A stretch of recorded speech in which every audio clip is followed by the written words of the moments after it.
Yang saya hormati Bapak Kepala SMP Negeri 1 Teradat, yang saya hormati Bapak Ibu Guru beserta staf karyawan SMP Negeri 1 Teradat, dan khususon kepada Bapak Faisal yang saya hormati yang hari ini akan melaksanakan diseminasi praktik baik. Pertama-tama marilah kita panjatkan puji syukur kehadirat Allah Subhanahu wa taala bahwasanya pada siang hari ini kita dapat bermuajaah berkumpul dalam keadaan sehat walafiat tanpa kurang suatu apa. Sholawat serta salam mari kita sanjungkan pada beliau Nabi Agung Muhammad Sallallahu Alaihi Wasallam yang akan kita nantikan syafaatnya di yaumil akhir. Bapak Ibu Guru yang kami hormati, hari ini hari yang spesial karena ada salah satu Bapak Guru kita yang akan menyampaikan diseminasi praktik baik. Saya ucapkan banyak terima kasih kepada Bapak Ibu yang dengan kesadarannya rawuh di siang hari ini. Untuk menyingkat waktu, acara yang pertama yaitu sambutan dari Bapak Kepala SMP Negeri 1 Teradat. Kepadanya kami aturkan, monggo. Assalamualaikum warahmatullahi wabarakatuh. Bismillah, alhamdulillah, la hawla wa la quwata illa billah. Mabadah yang terhormat Bapak Ibu Guru dan staf SMP Negeri 1 Teradat, ya bil khusus Bapak Faisal Yahya yang hari ini akan kita menyampaikan diseminasi. Yang pertama kita panjatkan puji syukur kita kehadirat Allah Subhanahu wa taala atas segala limpahan rahmat dan hidayahnya sehingga di siang hari ini kita dapat hadir di ruangan ini dalam rangka menerima diseminasi terkait dengan berbagai praktek baik 7 jurus bimbingan konseling yang hebat. Ini informasi yang menurut kita bagus, yang tentu up to date untuk kemudian kita sesuaikan dengan sekolah kita. Barangkali jurus-jurus ini juga harus menjadi sesuatu yang kita andalkan untuk menangani ataupun membangun karakter anak-anak kita. Di siang hari ini Pak Faisal akan menyampaikan praktek baik yang beliau sudah lakukan terkait dengan 7 jurus, dari 2 yang diambil Mas Faisal dipraktekkan di SMP kita. Nanti akan disampaikan hasilnya dan prosesnya sudah dilakukan di SMP kita dan hasilnya seperti apa. Di samping itu juga beliau akan menyampaikan teorinya terkait dengan 7 jurus praktek baik bimbingan konseling yang hebat ini.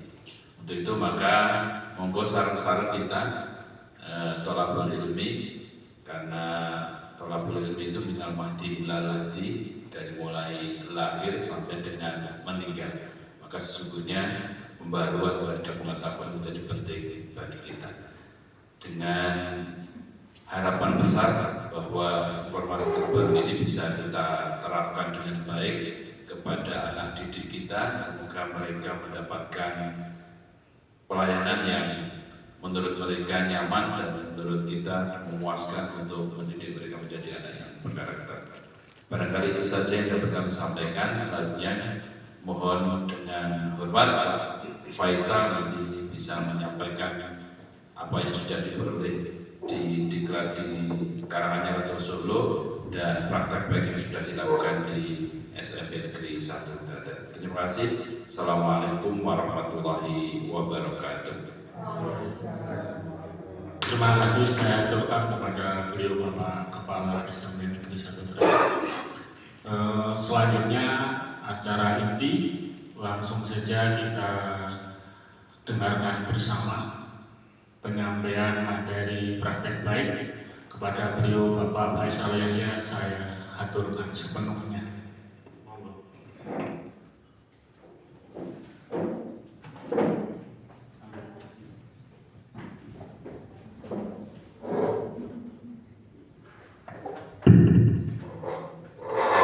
Bismillahirrahmanirrahim. Assalamualaikum warahmatullahi wabarakatuh. Yang saya hormati Bapak Lutfi Arifin SAG selaku Kepala Sekolah SMP Negeri 1 Tretep. Yang saya hormati Bapak Wasino SPD selaku Wakil Kepala Sekolah SMP Negeri 1 Tretep. Yang saya hormati Bapak dan Ibu Guru beserta staf karyawan SMP Negeri 1 Tretep.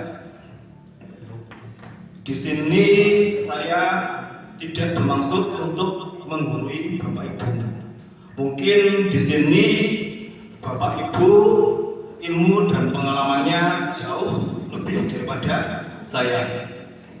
Hanya saja di sini saya mempunyai kewajiban untuk menyampaikan apa yang saya dapatkan dari pelatihan guru BK selama 4 hari di BPGTK Karanganyar. Dari pelatihan guru BK tersebut, saya mendapatkan ilmu tentang 7 jurus BK. Bapak Ibu, mungkin di sini namanya 7 jurus BK hebat. Kanggo.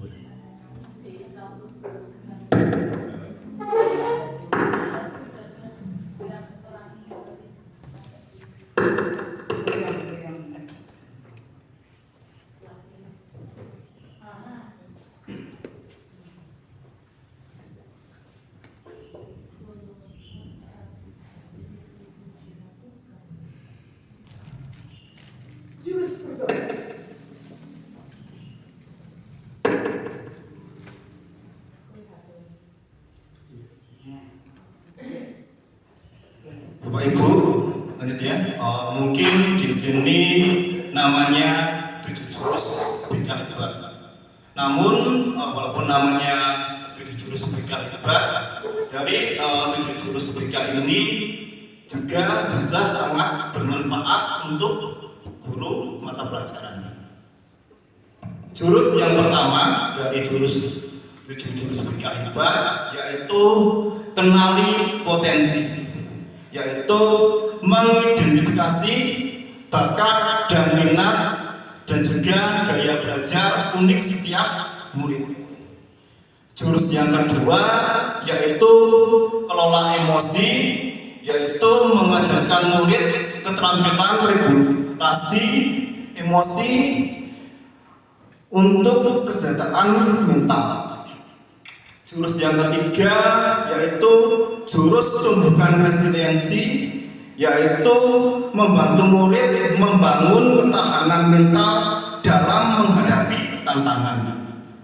Jurus yang keempat yaitu jurus jaga konsistensi, yaitu pentingnya konsistensi dalam tindakan, perkataan, dan juga sikap. Jurus yang kelima yaitu jurus saling koneksi, yaitu membangun hubungan positif dan suportif dengan murid. Jurus yang keenam adalah jurus kolaborasi, yaitu berkolaborasi dengan berbagai pihak seperti orang tua, guru mata pelajaran, dan juga pihak lainnya.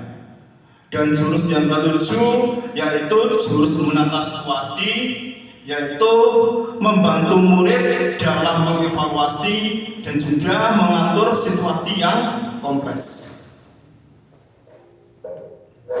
Oke, lanjutnya, mengapa praktik baik ini penting dilakukan? Jadi, layanan bimbingan dan konseling atau BK yang efektif itu tidak bisa berdiri sendiri. Bapak Ibu, berkaitan dengan mungkin ya jumlah guru BK di negara kita tercinta Indonesia ini, guru BK-nya masih sangat sedikit Bapak Ibu ya. Contohnya di sekolah kita sendiri ya, dari jumlah murid yang sekitar 260-an, guru BK-nya hanya saya sendiri Bapak Ibu. Ya, yang seharusnya satu guru BK itu membimbing 150 siswa ya. Di sini saya saja tentunya sudah kelebihan sekitar 100 lebih Bapak Ibunya. Oleh karena itu, kolaborasi antara guru BK dan guru mata pelajaran atau MAPEL sangat krusial untuk mencapai tujuan pendidikan yang menyeluruh. Jadi tujuan utama dari praktik baik ini yang pertama, membangun kemitraan yang kuat dan efektif antara guru BK dan guru mata pelajaran. Yang kedua, meningkatkan hasil belajar akademik murid secara signifikan. Yang ketiga, membangun karakter dan kompetensi sosial emosional murid secara terintegrasi. Yang keempat, memastikan layanan BK mendapatkan dukungan yang sinergis dari semua pihak sekolah. Jadi Bapak Ibu, melalui praktik baik ini diharapkan muncul sinergi dukungan lintas mata pelajaran agar layanan BK lebih berdampak dan relevan dengan kebutuhan murid kita, Bapak Ibu.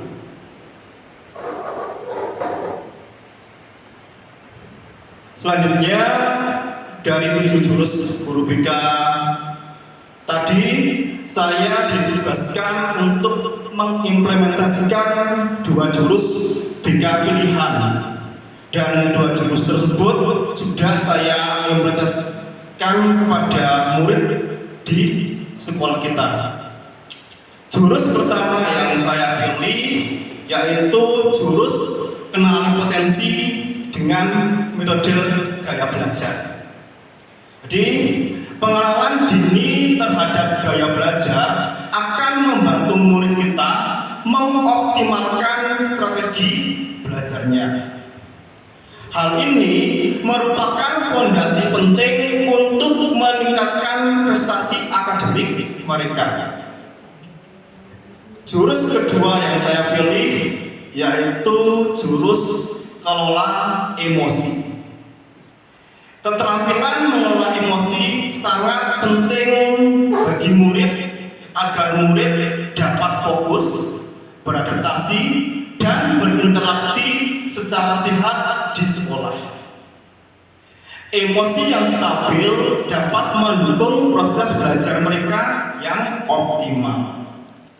Jadi, kedua aspek ini saya pilih karena berpengaruh langsung pada kesiapan murid dalam belajar dan beradaptasi di sekolah, menjadikan prioritas utama dalam intervensi awal.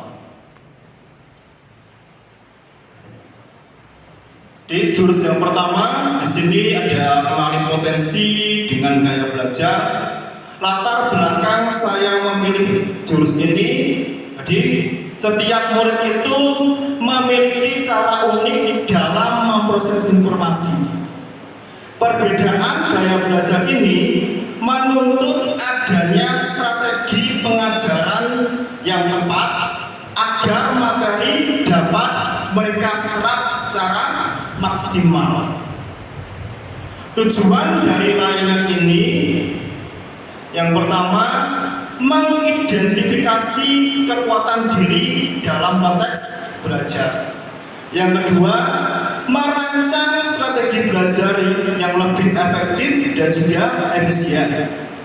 Yang ketiga, meningkatkan motivasi dan hasil prestasi akademik secara keseluruhan. Selanjutnya, proses implementasi jurus 1, yaitu kenali potensi dengan gaya belajar. Kegiatan ini saya laksanakan pada hari Sabtu 11 Oktober 2025, melibatkan 27 murid dari kelas 9C menggunakan metode ARKA, yaitu aktivitas, refleksi, konsep, dan aplikasi.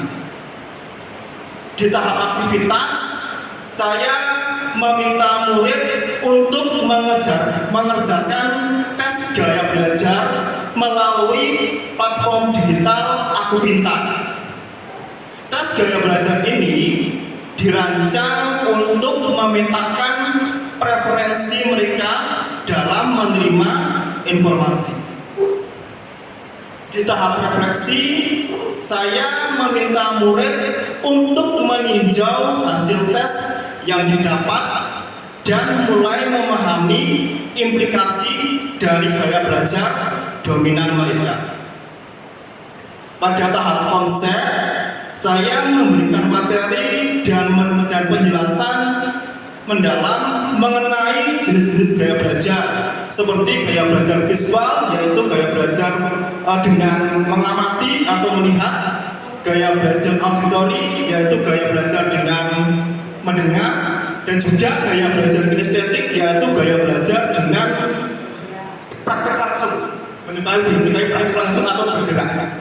Dan juga saya memaparkan karakteristiknya dari berbagai macam gaya belajar tersebut. Selanjutnya di tahap aplikasi, saya meminta murid untuk membuat rencana belajar yang disesuaikan secara spesifik dengan hasil dari gaya belajar mereka, termasuk alat dan juga metode yang akan mereka gunakan.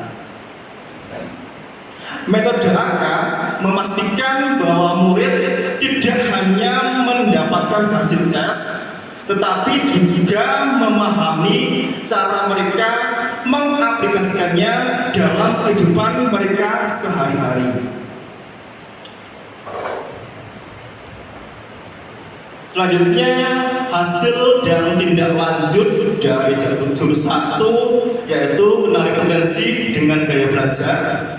Dari hasil tes gaya belajar mereka di aplikasi Aku Pintar, didapatkan 15 murid di kelas 9C gaya belajarnya kinestetik.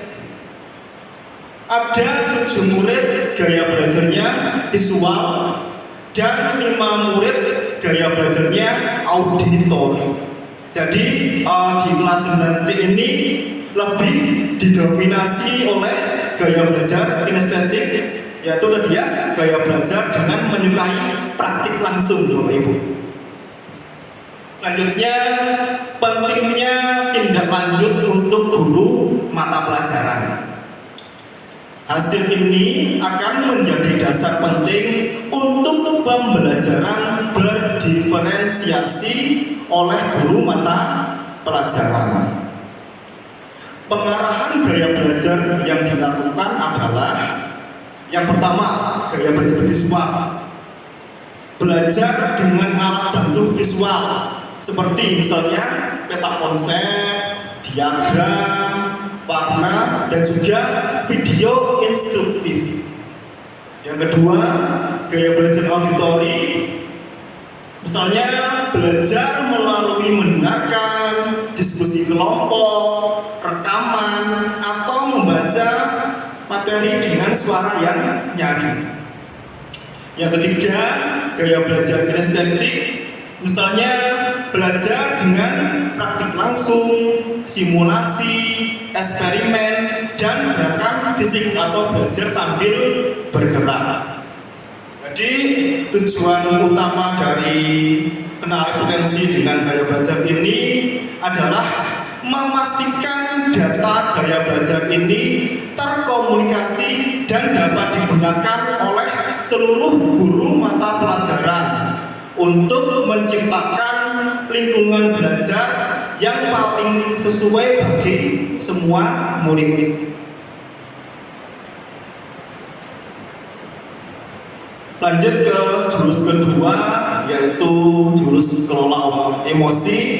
Latar belakang saya memilih jurus ini yaitu banyak murid yang masih kesulitan dalam mengenal dan mengelola emosi yang mereka rasakan, terutama dalam emosi negatif mereka, Bapak Ibu, seperti stres, frustasi, ataupun marah.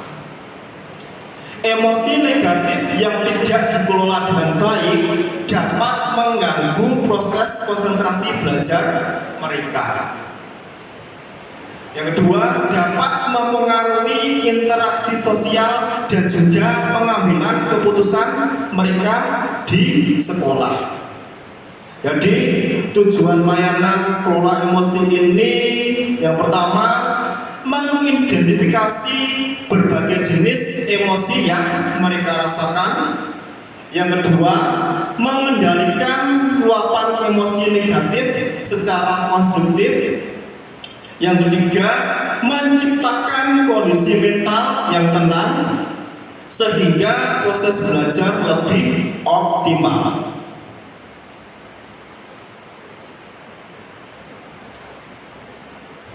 Selanjutnya, implementasi jurus kedua, kelola emosi. Kegiatan ini saya laksanakan pada hari Jumat tanggal 17 Oktober 2025 melibatkan 26 murid kelas 9A menggunakan metode ARKA, yaitu aktivitas, refleksi, konsep, dan juga aplikasi untuk memastikan pemahaman yang mendalam. Di tahap aktivitas, saya mengajak murid untuk bermain kertas emosi dan saya juga menampilkan film pendek.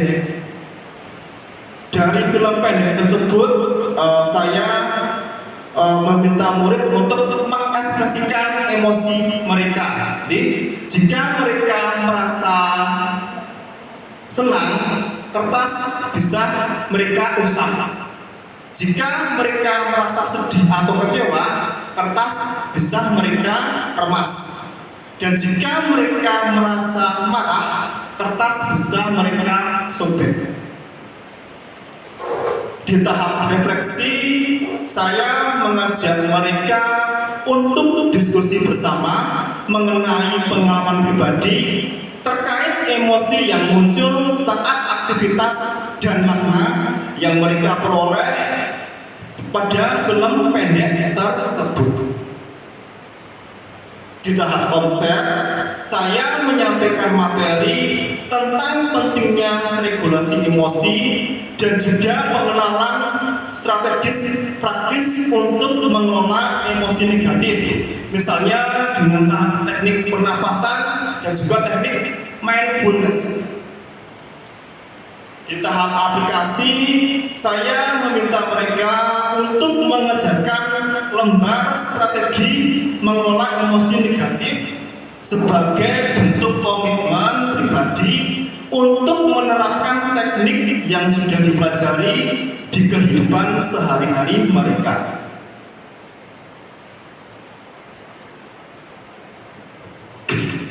Selanjutnya, evaluasi dan tindak lanjut jurus kedua, kelola emosi. Jadi setelah evaluasi awal menunjukkan tingkat kompetensi murid dalam mengelola emosi, ini hasilnya kompetensi baik sebanyak 10 murid. Di 10 murid ini menunjukkan kemampuan yang solid dalam mengenali dan mengelola emosi secara mandiri. 11 murid kompetensinya cukup. Jadi murid ini menunjukkan peningkatan tetapi masih membutuhkan dukungan sesekali dalam situasi emosional yang kompleks. Selanjutnya ada 5 murid yang masih memerlukan bimbingan, yaitu murid yang membutuhkan interventif untuk menguasai dasar-dasar regulasi emosi. Selanjutnya rencana tindak lanjut saya, yang pertama saya akan melakukan konseling intensif, yaitu melaksanakan konseling kelompok dan juga konseling individu terfokus bagi 5 murid yang masih perlu bimbingan. Yang kedua, saya akan melakukan program lanjutan, yaitu merancang program peningkatan sosial emosional atau PSE yang lebih terstruktur dan juga berkelanjutan. Yang ketiga, saya akan monitoring dengan guru mata pelajaran, yaitu menyampaikan daftar murid yang memerlukan perhatian lebih dalam hal kestabilan emosi kepada guru mata pelajaran sebagai bagian dari kolaborasi.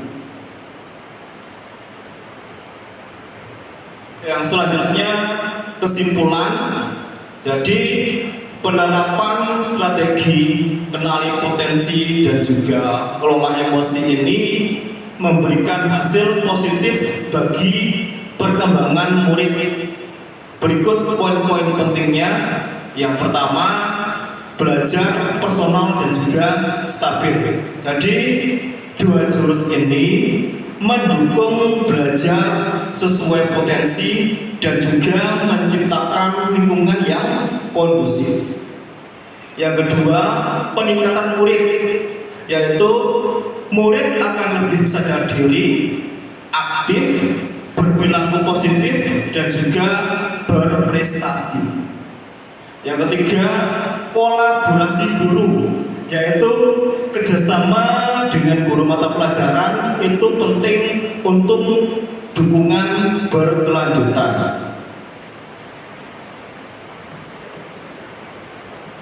Selanjutnya masih ada satu materi Bapak Ibu.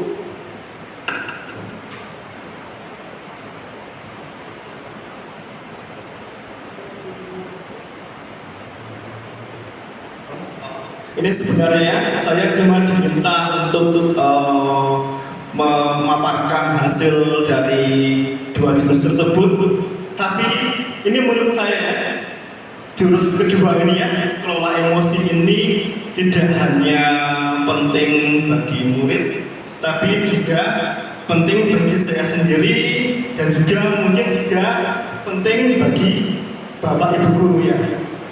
Jadi gini Pak Ibu, sebelum kita bisa mengelola emosi negatif murid, mungkin kita juga harus bisa mengelola emosi negatif kita dulu Pak Ibu ya. Saya dulu ingat sekali pernah diajarkan oleh almarhum bapak saya, karena kebetulan dulu bapak saya itu juga membantu mengajar BK. Jadi kita itu dalam menangani murid jangan langsung mungkin berprasangka buruk Bapak Ibunya. Kita harus tahu kondisi murid dulu ya. Misalnya kenapa murid itu telat? Jangan langsung, wah kamu kok suka telat terus. Nah, kita harus tanya dulu, harus berempati dulu Bapak Ibu. Ditanya ya, kenapa kok kamu bisa telat? Mungkin murid tersebut telat karena baknya bocor mungkin ya, bisa. Jangan langsung kita marah-marah dulu ya. Dan dari saya bervisit ya, melakukan visit di Kretek, saya mendapatkan berbagai kondisi murid yang sangat memprihatinkan bagi saya Pak Ibu ya. Mungkin kadang ya ada murid yang nakal itu karena mungkin emang kondisi di rumah itu sangat memprihatinkan Bapak Ibu. Ada yang mungkin kondisi muridnya yatim piatu, ada yang yatim atau piatu dan dia hanya tinggal dengan orang tua. Ada juga yang mungkin kondisi murid, kondisi ekonominya memprihatinkan. Itu juga bisa menjadi sebab kenapa murid itu di sekolah sering melakukan kenakalan. Jadi kita harus tahu kondisinya dulu. Jangan asal kita menjudge murid buruk ya. Dan jangan sampai harapan saya jangan sampai ada murid yang tidak nyaman untuk belajar di sekolah hanya karena kita mungkin sering marah-marah. Jangan sampai ada murid yang sampai mungkin keluar dari sekolah atau mungkin pindah sekolah karena kita menegurnya mungkin salah Bapak Ibu. Ya, harapan saya, marilah kita bersama-sama menciptakan lingkungan sekolah yang aman, nyaman, dan juga menggembirakan. Nanti saya menyampaikan jurus ini dengan tadi ya, metode ARKA, mungkin agar Bapak Ibu juga bisa mengerti ya metode arka itu seperti apa.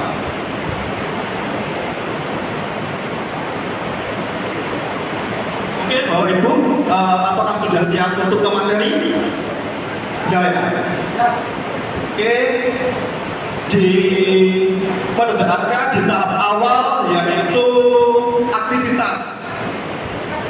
Di tahap aktivitas ini saya akan mengajak Bapak Ibu guru untuk bermain kertas emosi. Nanti saya akan memberikan satu lembar kertas kepada Bapak Ibu guru.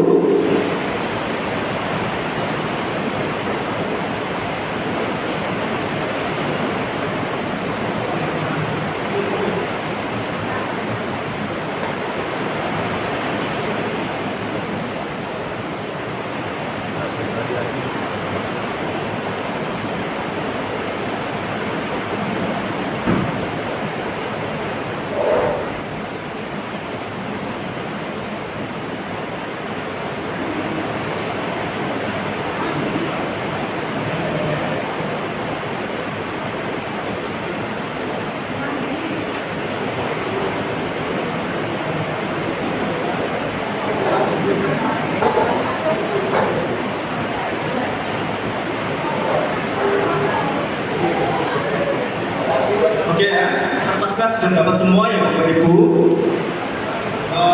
Selanjutnya nanti saya juga akan membacakan sebuah cerita.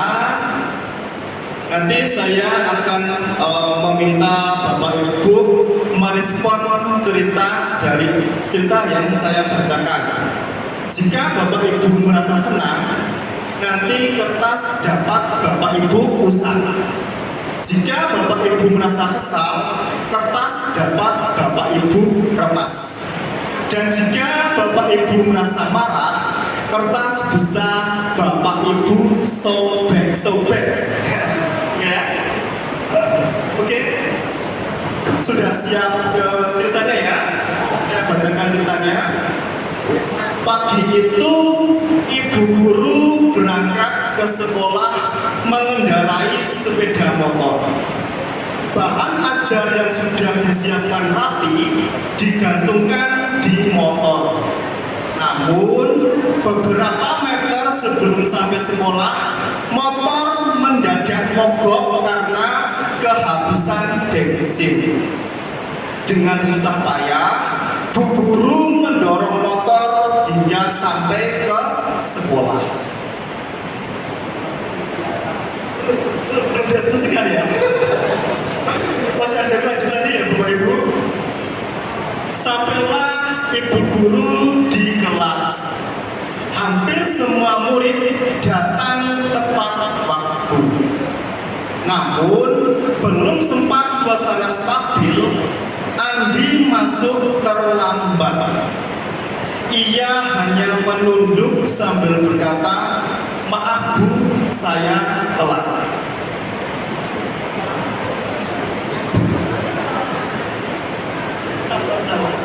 Pelajaran pun dimulai.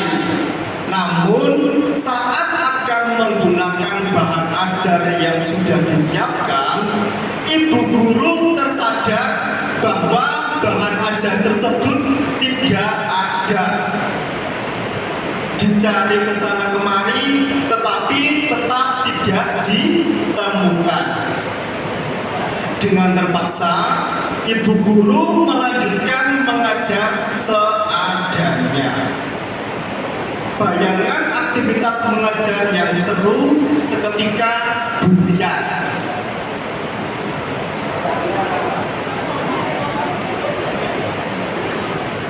Di tengah pelajaran, saat ibu guru mengajar, Andi terlihat tidak memberikan perhatian. Dia menunduk di bangkunya. Saat didekati, ternyata Andi sedang terlelap ketiduran.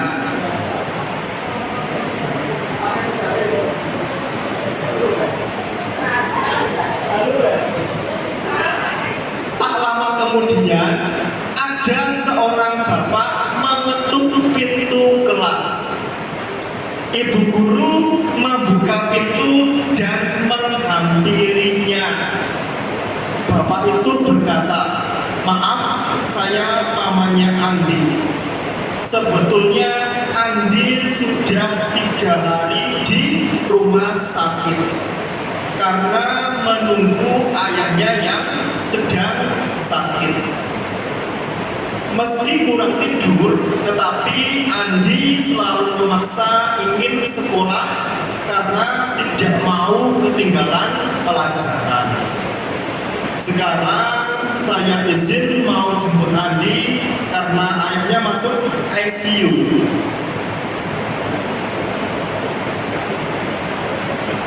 Paman Andi juga mengeluarkan sebuah bungkusan dari tasnya. "Oh ya Bu Guru, tadi di jalan saya menemukan bungkusan ini. Saya tadi cek isinya buku dan ada nama sekolah ini. Jadi saya bawa, siapa tahu Ibu Guru bisa mengembalikan kepada pemiliknya." Bu Guru pun melihatnya dan ternyata itu adalah bahan ajarnya yang tadi dia cari-cari. Andi dan pamannya pun berpamitan. Ibu Guru kembali ke kelas dengan bahan ajar yang kembali di tangan. Ibu Guru melanjutkan pelajaran dengan semangat menggunakan bahan ajar yang telah disiapkan. Pelajaran pun berjalan dengan penuh kegembiraan.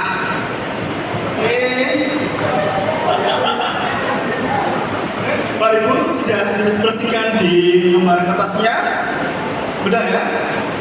Selanjutnya masuk di tahap refleksi. Yuk bersama-sama kita diskusi dan gali makna. Yang pertama, bagaimana kondisi kertas yang Bapak Ibu pegang sekarang? Coba angkat kertasnya. Ayo angkat kertasnya, ayo. Ayo. Oke, masih utuh semua ya? Masih harus semua. Berarti di sini Bapak Ibu gurunya semua sabar-sabar sekali ya. Oke, tepuk tangan ke semua. Yang kedua, apakah Bapak atau Ibu merasa menyesal dengan apa yang sudah dilakukan pada kertas? Ya, tentu tidak menyesal ya, karena kertasnya masih utuh semua. Yang ketiga, jika kertas itu adalah murid kita, bagaimana seharusnya kita bersikap? Mungkin sama kayak kertasnya ya, yang masih utuh, mungkin dielus-elus, harus benar-benar sabar, walaupun mungkin ya kondisi murid-murid kita sekarang ini, karena emang generasi sekarang itu diibaratkan seperti stroberi, Bapak Ibu ya, seperti stroberi, luarnya bagus, tapi dalamnya blenyek atau lunak ya. Jadi siswa sekarang ini mungkin mentalnya sangat berbeda jauh dengan murid di zaman kita ya.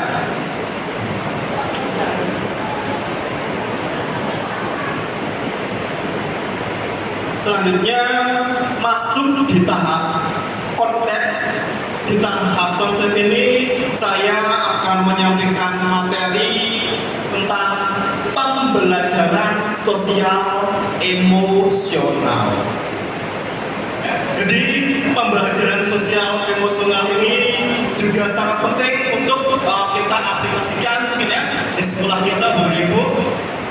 Pembelajaran sosial emosional yang pertama, di sini ada self awareness atau menyadari diri, yaitu kemampuan untuk memahami emosi, pemikiran, dan nilai-nilai yang mempengaruhi perilaku dalam berbagai situasi. Ya. Jadi saya bisa mengenali emosi saya seperti senang, sedih, takut, malu, khawatir, dan lain-lain. Yang kedua, ada self management atau mengelola diri, yaitu kemampuan untuk mengatur emosi, pemikiran, dan perilaku secara efektif pada situasi yang berbeda. Yaitu saya tahu caranya untuk menenangkan diri saya saat marah, takut, khawatir, dan lain-lain. Yang ketiga, ada responsible decision making, mengambil keputusan bertanggung jawab, yaitu membuat pilihan yang tepat dan konstruktif pada situasi tertentu, yaitu saya memahami keputusan yang saya ambil dapat berdampak pada diri saya sendiri dan juga orang lain. Yang keempat, ada relationship skill atau terampil berrelasi, yaitu kemampuan memahami perspektif yang berbeda, termasuk berempati terhadap kondisi individu dengan latar belakang yang berbeda. Nah, mungkin seperti cerita tadi ya Bapak Ibu, Andi berangkatnya telat, tidur di kelas. Seharusnya kita harus benar-benar berempati, harus tahu kondisi Andi itu kenapa. Jangan langsung kita marah, sampai telat terus, sampai turun terus naik kelas, sampai gitu ya. Kita harus tahu kondisi Andi, kita harus berempati. Mungkin tanya dulu, kenapa kamu kok telat, kenapa kamu kok tidur di kelas. Ternyata tadi Andi menjaga bapaknya yang sedang sakit di rumah sakit. Yaitu saya bisa menjalin pertemanan sehat dengan mereka atau murid kita. Selanjutnya ada social awareness atau peduli sosial, yaitu kemampuan menjalin dan mempertahankan hubungan atau relasi yang sehat dan efektif dengan individu dari latar belakang yang berbeda. Yaitu saya peduli dan bisa belajar dan selaras dengan norma sopan santun yang berlaku.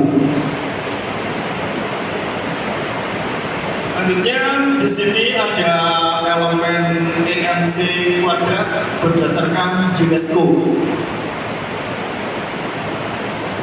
Yang pertama ada empati. Di empati ini ada kognitif empati, yaitu empati secara kognitif. Yang kedua ada emosional empati, yaitu empati secara emosional. Yang ketiga ada actionable empati, yaitu empati secara perilaku. Yang kedua ada mindfulness. Di mindfulness ini ada teknik 2 feet 1 breath, yaitu mengambil nafas dalam sembari berdiam di satu posisi. Yang kedua ada set intention, yaitu menetapkan niat atau tujuan. Yang ketiga ada teknik I am aware, yaitu menyadari dan merefleksikan apa yang sedang terjadi pada dirinya secara objektif, termasuk perasaan dan pengalaman sehari-hari. Yang selanjutnya ada compassion. Di compassion ini ada sensitif, ada memberikan simpati, memberikan empati, peduli, toleran, dan juga tanpa prasangka. Yang selanjutnya ada critical inquiry. Di critical inquiry kita bisa memberikan observasi, analisis, interpretasi, evaluasi, dan juga inferensi. Lanjut di self awareness, yaitu mengenali peta emosi. Di sini ada peta emosi kita, ada contoh emosi yang positif, misalnya happy atau bahagia, excited atau bersemangat, tender atau peka.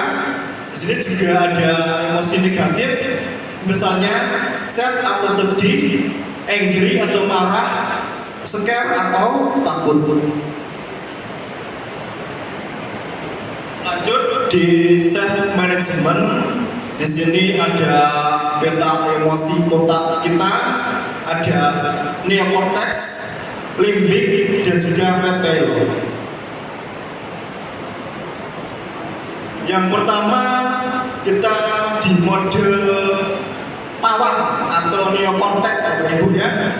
Jadi ketika kita berada di mode pawang ini, kita dapat berpikir tenang, dapat berpikir logis, penuh pertimbangan. Namun jika pawang kehilangan kendali, maka bunglon atau limbik akan mengambil alih kendali. Di sini bunglon atau limbik itu adalah perasaan kita, Bapak Ibu. Namun jika bunglon kehilangan kendali, maka dinosaurus atau reptilian brain akan ambil alih kendali. Di sini reptilian brain ini hanya ada dua pilihan, yaitu tempur atau kabur, yaitu fight or flight. Jika mode ini aktif, maka bunglon atau empati dan pawang atau logika otomatis akan mati. Ini contohnya Bapak Ibu. Tapi ini videonya nggak bisa dibuka. Sebenarnya ini ada videonya. Di sini ada adu mulut antara guru dan murid ya. Karena di sini guru dan muridnya udah sama-sama memasuki mode yang tadinya yang dinosaurus atau reptilian brain. Berbeda dengan yang ini, Bapak Ibu. Ini ada antara adik dan kakak ya. Yang adiknya di sini sudah memasuki mode reptilian brain dan kakaknya masih di mode pawang. Jadi kakaknya yang bisa nanti menenangkan adiknya. Dan ini yang harusnya kita lakukan pada murid kita ya, di sekolah. Mungkin ketika ada murid kita yang sudah memasuki emosi negatif, misal dia marah, dia sedih, kita harus berusaha menjadi pawang buat murid kita, Bapak Ibu. Jangan malah sama ya, jangan malah sama, kita sama-sama memasuki reptilian brain, jadi sama-sama marah, itu malah bahaya, Bapak Ibu ya, bisa berbahaya bagi murid kita.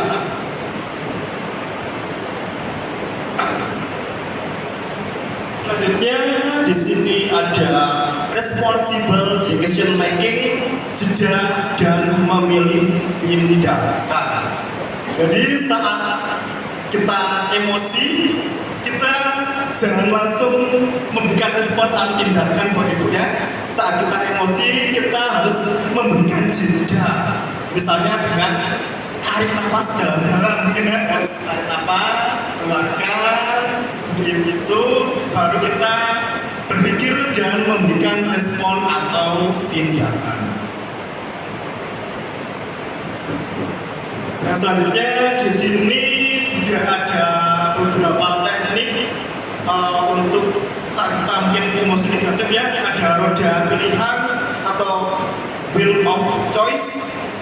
Yang pertama ada share and take truth, yaitu ceritakan emosi Anda dengan tenang dan dengarkan mereka secara bergantian untuk mencari solusi bersama.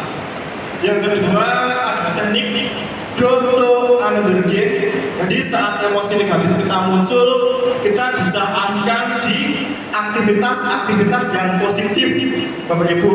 Misalnya yang ibu-ibu ya, mungkin yang hobinya belanja, saat emosi bisa check out Shopee, ranjang jening, atau mungkin bisa belanja sekarang ke mall ya, jalan-jalan sekalian refreshing, atau mungkin Misalnya Bu Hesti yang hobinya TikTok kan, mungkin bisa bikin konten TikTok ya untuk menghilangkan tadi emosi tersebut. Atau mungkin Pak Puji yang hobinya mancing bisa dengan mancing. Atau mungkin kemarin ya, kalau bapak yang touring, nah, bisa dengan touring bapak ya, bisa dengan touring. Atau juga bisa dengan kegiatan-kegiatan lainnya seperti olahraga, mendengarkan musik, atau mungkin baca Quran bagi ibu bertenang ya. Selanjutnya ada count to 10 to cool off. Metode hitung secara perlahan dari 1 sampai 10. Jika amarah masih terasa, lanjutkan menghitung ulang dari 1 sampai 10. Yang selanjutnya ada teknik tell them to stop atau metode stop. Jadi saat emosi negatif itu muncul, kita mungkin berhenti dulu Bapak Ibu, ambil nafas, amati, baru bertindak. Selanjutnya ada teknik use an I message, teknik komunikasi yang menggunakan kalimat aku atau saya untuk mengekspresikan perasaan tanpa menyalahkan pihak lain. Misalnya, saya merasa sedih atau saya merasa khawatir karena. Selanjutnya ada family meeting. Kita bisa dengarkan setiap anggota keluarga kita, hargai setiap perbedaan pendapat. Dan selanjutnya ada walk away. Jadi saat emosi negatif muncul, kita bisa menjauh dari situasi saat emosi tadi memuncak. Yang terakhir ada apologies, yaitu pengakuan rasa bersalah, penyesalan, dan perbaikan setelah melakukan kesalahan.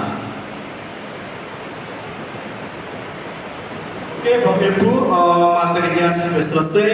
Masuk di tahap aplikasi ya. Di tahap aplikasi ini saya akan memberikan tugas buat Bapak Ibu. Silahkan tuliskan ini di kertas tadi yang saya berikan, bagaimana cara Bapak Ibu ya, mengendalikan emosi saat emosi Bapak negatif Bapak Ibu muncul ya. Silahkan dituliskan. Nanti mungkin saya minta 2 perwakilan Bapak Ibu untuk menyampaikan, biar adil, 1 Bapak Guru dan 1 Ibu Guru nanti untuk menyampaikan ya. Nanti akan saya tunjuk. Silahkan boleh dituliskan di kertas tadi saya berikan.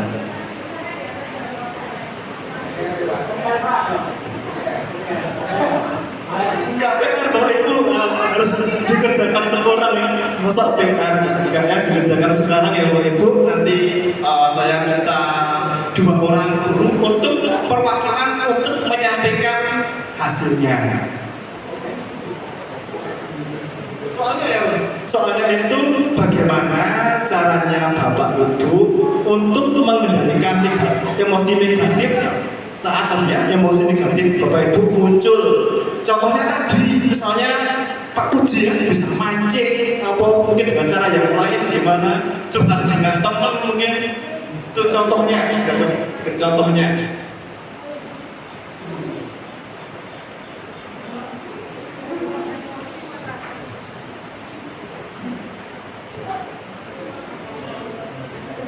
Ayo Pak Masilo dikerjakan, kamu sudah. Oh.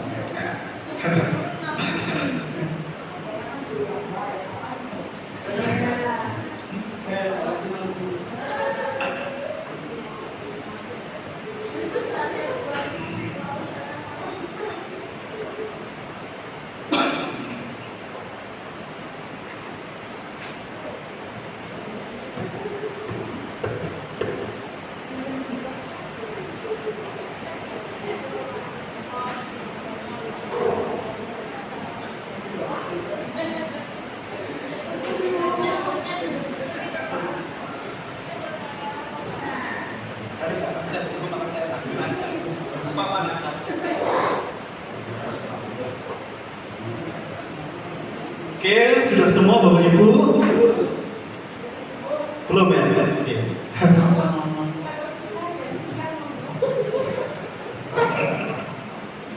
Ya sudah, keburu pengen pulang. Insya Allah pas Bapak Ibu, ini belum ada jam jumlah, masih ada jam itu. Insya Allah pas saja.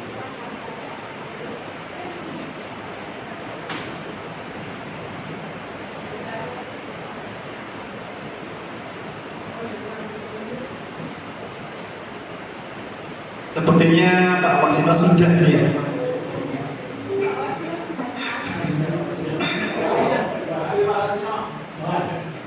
Ini kayak guru yang baik kan, yang sering senyum-senyum ya, pernah emosi Pak Wasino itu kelihatan. Ramah banget.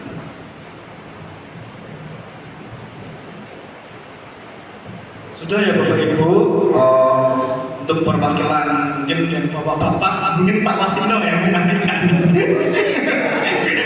Boleh Pak Wasino, boleh menyampaikan.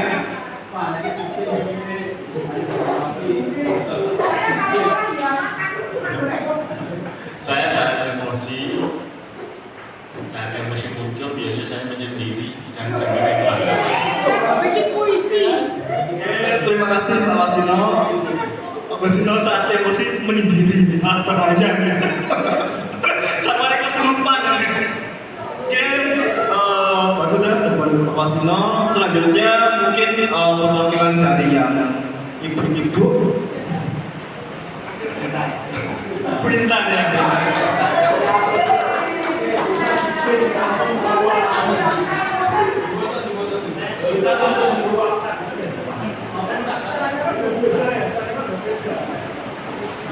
Terima kasih atas kesempatannya. Untuk mengelola emosi saya melakukan banyak hal. Kalau Pak Wasino hanya menyendiri, saya banyak hal harus urut seperti algoritma. Ini algoritmanya saya dalam mengelola emosi yang biasa saya lakukan. Yang pertama pasti istighfar dulu. Jadi sadarkan secara spiritualnya dulu. Yang kedua, saya biasanya minum minuman hangat favorit, misalnya teh, coklat panas. Kemudian yang ketiga, saya akan melakukan self healing sekitar 5-10 menit. Yang pertama bisa mendengarkan musik. Yang kedua menonton film genre favorit saya. Yang ketiga melihat tanaman atau pemandangan di sekitar. Kemudian yang tidak kalah pentingnya algoritma saya yang paling terakhir yaitu beli jajan ke minimarket yang ada. Begitu algoritma saya dalam mengelola emosi saya. Terima kasih. Oke, terima kasih Bu Intan. Mungkin Bapak Ibu guru yang lain juga mempunyai cara-cara tersendiri untuk mengolah emosi negatif mereka. Di pertemuan hari ini harapan saya, marilah kita bersama-sama ya menciptakan sekolah yang aman, nyaman dan juga menggembirakan. Sebelum diakhiri, saya mungkin minta maaf jika mungkin saya dalam menyampaikan masih sangat banyak kekurangannya Bapak Ibu. Saya juga mungkin minta maaf jika mungkin tadi ada kata-kata yang kurang berkenan di hati Bapak Ibu. Marilah kita akhiri pertemuan pada siang hari ini dengan membaca hamdalah bersama-sama. Alhamdulillahirabbil alamin. Saya akhiri pertemuan hari ini. Assalamualaikum warahmatullahi wabarakatuh.